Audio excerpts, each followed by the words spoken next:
Assalamualaikum warahmatullahi wabarakatuh. Kembali lagi ke channel YouTube Junaidi Fayad. Kali ini kita akan membahas pembelajaran 5 subtema 3 dari tema 5, di mana materi yang akan kita bahas di sini ada 3 materi ya. Nah, 3 materi ini adalah pertama, membuat peta pikiran. Nah, membuat peta pikiran itu terdapat pada muatan bahasa Indonesia.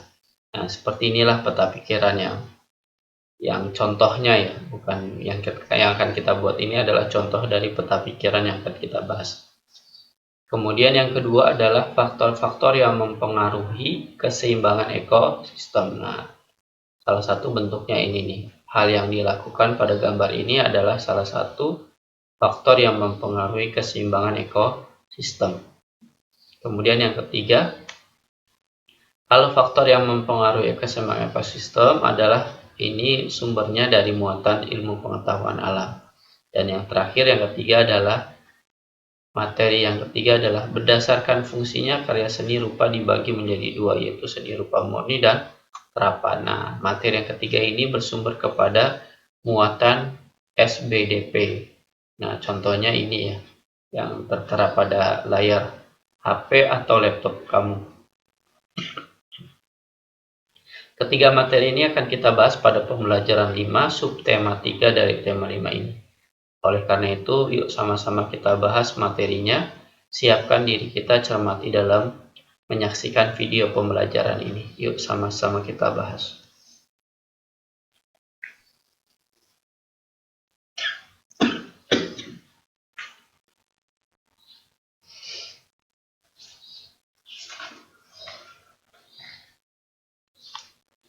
Materi yang pertama adalah membuat peta pikiran. Nah, dalam membuat peta pikiran yang terdapat pada muatan pelajaran bahasa Indonesia dengan KD 3.7 dan 4.7, ini ada langkah-langkah dalam membuatnya.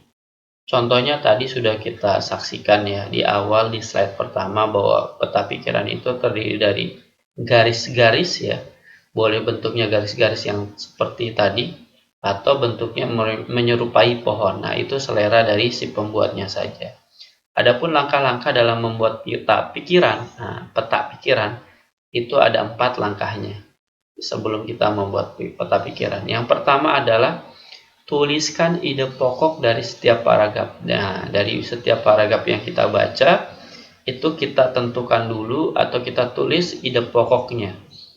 Jadi ide pokoknya kita salin dulu ke dalam buku tulis dari setiap paragraf untuk memisahkan ide pokok masing-masing dari setiap paragraf. Jadi kita tuliskan dulu ide pokoknya dari setiap paragraf. Kemudian kalau sudah dapat ide pokoknya, kita temukan kata kunci pada setiap paragrafnya. Jadi kata kunci itu bisa jadi ide pokok, tapi lebih pendek lagi kata kunci. Nah, kata kunci itu kita harus cari lagi setelah tadi tuliskan ide pokok. Kemudian yang kedua adalah temukan kata kunci pada setiap paragraf. Jadi harus kita temukan. Nah, menemukan kata kunci, menemukan ide pokok itu kita peroleh ketika kita sudah melakukan yang namanya membaca teks non-fiksi atau membaca teks bacaan dilakukan dengan cara yang seksama. Seksama itu berarti membacanya secara utuh dari awal hingga akhir paragraf dan membutuhkan pemahaman yang lebih. Biasanya setiap orang berbeda-beda nih dalam menemukan kata kunci atau ide pokoknya. Ada yang cukup dengan 1 kali baca sudah langsung paham, ketemu kata kunci dan ide pokoknya, ada yang butuh beberapa kali baru paham. Dan itu kembali ke orangnya masing-masing. Jadi lakukan dulu membaca teksnya, baik itu bacaan atau teks non-fiksinya dilakukan dengan baca seksama. Kemudian yang ketiga, setelah kita menuliskan dan menemukan kata kunci, adalah rangkailah ide pokok atau kata kunci tersebut menjadi sebuah bagan. Bagannya boleh masing-masing sesuai dengan selera kita. Mau bagannya dalam bentuk panah-panah ya, mau bentuk panah-panah atau bagannya dalam bentuk pohon. Nah, itu tergantung selera kita masing-masing. Nah, bagannya tersebut berisikan dari ide pokok atau kata kunci dari setiap paragraf. Yang terakhir, yang keempat adalah setelah kita merangkai ide pokoknya, kemudian catatlah informasi-informasi penting dari teks. Jadi selain mencatat atau merangkai ide pokoknya, kita mencatat juga nih informasi-informasi penting dari teksnya. Apa aja informasinya, kemudian kita catat di bagian peta pikiran yang kita buat. Nah, ini adalah 4 langkah dalam membuat peta pikiran. Nah, jangan sampai keliru atau jangan sampai salah. Nah, ini contohnya adalah peta pikiran yang kita buat. Contoh peta pikiran yang ada tadi sempat saya lampirkan ya di bagian awal ya, slide pertama, di mana contoh peta pikirannya itu berkaitan dengan ekosistem. Ini bagannya, ini contoh bagannya. Ini contoh membuat peta pikiran dengan bagan, atau bisa juga dengan diagram pohon juga boleh, sama aja. Tergantung selera masing-masing si pembuat. Nah, contohnya adalah membahas materi ekosistem. Ekosistem itu apa? Nah, terdiri dari pengertian ekosistem pertama, kolom yang pertama. Kemudian ekosistem itu komponennya apa aja. Nah, ini di kolom kedua atau kotak kedua, ya, terdiri dari komponen ekosistem itu apa aja. Dan yang ketiga adalah contoh ekosistem. Nah, contohnya tuh ekosistem itu apa aja. Bisa diisi dengan contoh-contoh dari ekosistem. Dan kotak yang keempat, yang terakhir, di sini adalah keseimbangan ekosistem. Nah, dikatakan ekosistemnya seimbang itu seperti apa? Nah, ini di bagian inilah, di kotak inilah kita isi, dikatakan ekosistemnya seimbang. Maka ini adalah bagian dari pelajaran atau muatan pelajaran ilmu pengetahuan alam, di mana membahas tentang ekosistem. Contoh dari peta pikiran. Jadi kamu dapat membuat peta pikiran yang boleh macam-macam. Boleh contohnya macam-macam, karena banyak contoh peta pikiran, apalagi kalau kamu mencarinya dengan menggunakan Google ya, Google. Nah, Google itu nanti akan membuat atau memberikan contoh-contoh bagan dari peta pikiran, banyak sekali. Kalau yang tadi saya utarakan atau yang sedang saya utarakan ini adalah bentuknya dalam bentuk bagan. Kita lanjutkan ke slide berikutnya.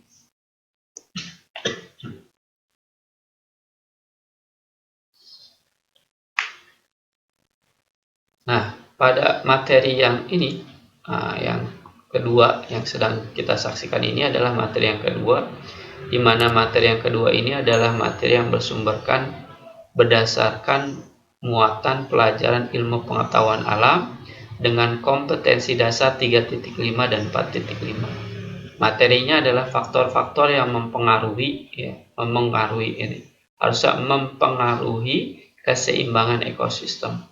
Nah, apa aja yang mempengaruhi keseimbangan ekosistem? Di sini tampak terlihat ya pada gambar, pada slide Anda atau pada layar HP atau laptop Anda. Di sini tertera bahwa ada bukit yang longsor. Nah, bukit yang longsor kebetulan karena di bawahnya adalah pantai. Nah, berarti tidak ada pengaruhnya nih longsornya nih berdampak negatif kepada yang di bawahnya, melainkan dampaknya akan terasa ketika di bawahnya itu ada perumahan. Kalau misalkan ada perumahan. Faktor-faktor yang mempengaruhi keseimbangan ekosistem itu yang pertama adalah faktor alam. Nah, di mana faktor alam adalah peristiwa alam yang dapat mengganggu keseimbangan ekosistem. Umumnya berupa bencana alam. Bisa jadi dari gunung Merapi, tanah longsor, badai, tsunami. Oke lah kalau kita sebut bencana alam itu berupa gunung Merapi, karena ini nggak bisa kita cegah, melainkan ini adalah sumbernya dari alam semata. Badai dari semata-mata dari alam. Begitu juga dengan tsunami. Tapi kalau tanah longsor, seperti yang terlihat pada gambar, itu bukan semata-mata dari bencana alam atau faktor alam, bisa jadi. Nah, manusia itu memotong atau menebang hutan-hutan atau pohon-pohon yang berada di sekitarnya nih. Nah, di sekitar yang saya gerakan kursornya nih. Ketika dia memotong, menebang pohon-pohon yang ada di sekitar yang saya gerakan inilah timbul yang namanya nanti akibatnya tanah longsor, seperti yang tampak pada gambar. Jadi kalau nggak ada ulah manusia di sini, bisa jadi ini nggak bakal terjadi. Tapi bisa juga karena faktor alam yang emang kebetulan di daerah yang longsor ini tumbuhannya jarang. Nah, ini juga bisa jadi karena faktor alam. Jadi yang pertama adalah faktor yang mempengaruhinya adalah faktor alam. Kita lanjutkan. Yang kedua adalah faktor aktivitas manusia. Nah, di mana aktivitas manusia yang ada pada gambar ini kan jelas ya, sedang memotong tumbuhan atau pohon. Faktor aktivitas manusia adalah kegiatan manusia dalam memanfaatkan sumber daya alam yang dapat mengganggu keseimbangan ekosistem. Contohnya adalah penebangan pohon secara liar. Nah, penebangan pohon boleh sebenarnya asalkan bukan secara liar, melainkan sesuai dengan jadwalnya. Karena jadwalnya untuk menanam pohon itu 5 tahun sekali. Kemudian pembakaran hutan. Dan yang terakhir adalah perburuan hewan. Nah, ini adalah faktor-faktor yang bersumber dari aktivitas manusia yang menyebabkan pengaruh terhadap ekosistem. Nah, makanya di sini ada tertera nih tulisan nih. Apa pendapatmu mengenai aktivitas pada gambar? Jadi pendapat kamu boleh nih kamu berpendapat. Nah, boleh pendapatnya. Misalkan boleh aja dia menebang asalkan dia sistemnya menebangnya dengan sistem tebang pilih. Tebang pilih itu berarti menebang pohon-pohon yang berusia tua dan menanamnya kembali. Nah, itu namanya sistem tebang pilih. Atau pendapatnya juga tidak boleh dilakukan hal ini karena merusak hutan. Nah, itu juga boleh. Asalkan nggak ada atau dia tidak menggunakan sistem tebang pilih. Nah, ini adalah faktor yang kedua yang bersumberkan dari aktivitas manusia. Biasanya yang faktor aktivitas manusia inilah yang menyebabkan keseimbangan ekosistem itu berpengaruh besar. Karena dengan ulah manusia menyebabkan kerusakan lingkungannya pun menjadi lebih besar lagi. Kita lanjutkan ke slide berikutnya.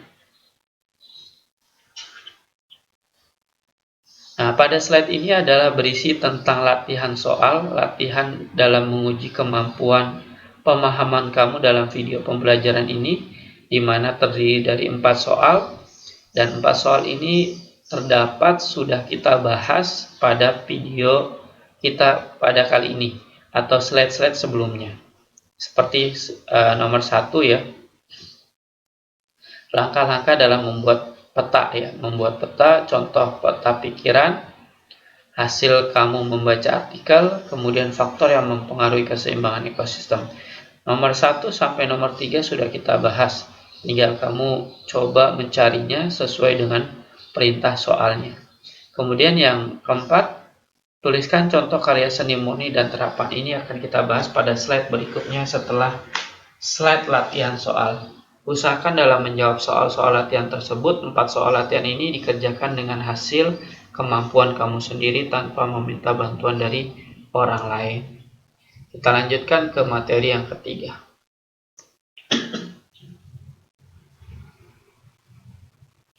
Nah, pada materi yang ketiga, seperti yang terlihat pada layar HP atau laptop Anda, di sini ada karya seni rupa Nusantara. Nah, karya seni rupa Nusantara ini adalah muatan dari pelajaran SBDP.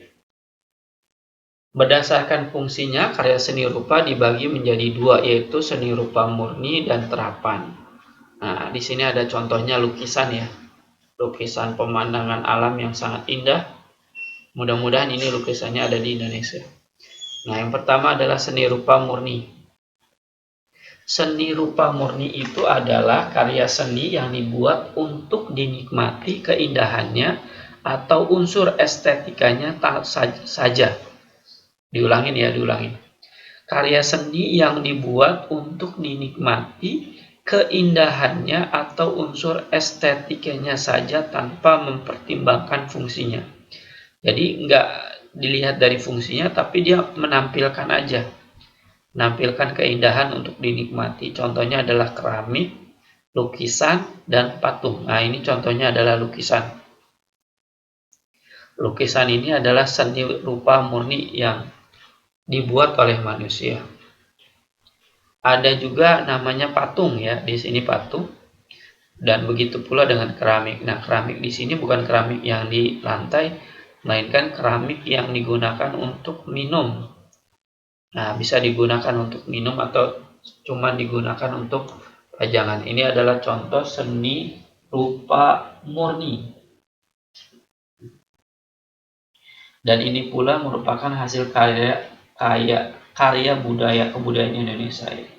Karena kebudayaan Indonesia sangat banyak sekali. Kita lanjutkan ke slide berikutnya. Kalau tadi barusan kita bahas seni rupa murni, maka selanjutnya adalah seni rupa terapan. Di sini tertera contohnya adalah rumah adat. Seni rupa terapan adalah karya seni rupa yang memperhatikan fungsi dari benda seni tersebut dalam kehidupan sehari-hari. Contohnya adalah rumah adat, senjata tradisional, seni kriya, dan arsitek bangunan. Jadi kalau seni rupa terapan adalah seni rupa yang memperhatikan fungsinya tuh buat apa. Nah, ini kan dibangun rumah adat nih. Fungsinya untuk apa? Pasti bisa digunakan untuk kehidupan sehari-hari atau sebagai tempat objek wisata. Nah, ini bisa digunakan sebagai fungsinya pun ada rumah adat. Kemudian ada contohnya lagi, ada senjata tradisional, bagian dari seni rupa terapan yang memiliki fungsi. Fungsinya apa? Ya, namanya juga senjata tradisional pasti digunakan untuk bersenjata ya, atau senjatanya ini dapat digunakan. Bisa jadi sebagai aksesoris dalam adat pernikahan atau yang lainnya. Kemudian seni kriya anyaman. Nah, kriya anyaman ini berfungsi nih. Fungsinya apa? Untuk sebagai tempat parcel. Nah, bisa jadi ini sebagai kalau kita membuat parcel atau membeli parcel, maka seni kriya ini digunakan. Karena ini bagian dari seni rupa terapan yang banyak manfaatnya. Jadi sebagai tempat keranjang bisa, sebagai tempat buah-buahan di tempat parcel pun bisa. Jadi banyak manfaatnya. Dan ini merupakan seni rupa terapan yang contoh-contohnya. Demikianlah pembelajaran 5 subtema 3 yang dapat saya berikan dari tema 5. Mudah-mudahan pada pembelajaran ini dapat kamu manfaatnya dan menambah wawasan kamu. Terima kasih telah menonton video ini. Tetap sehat, tetap semangat.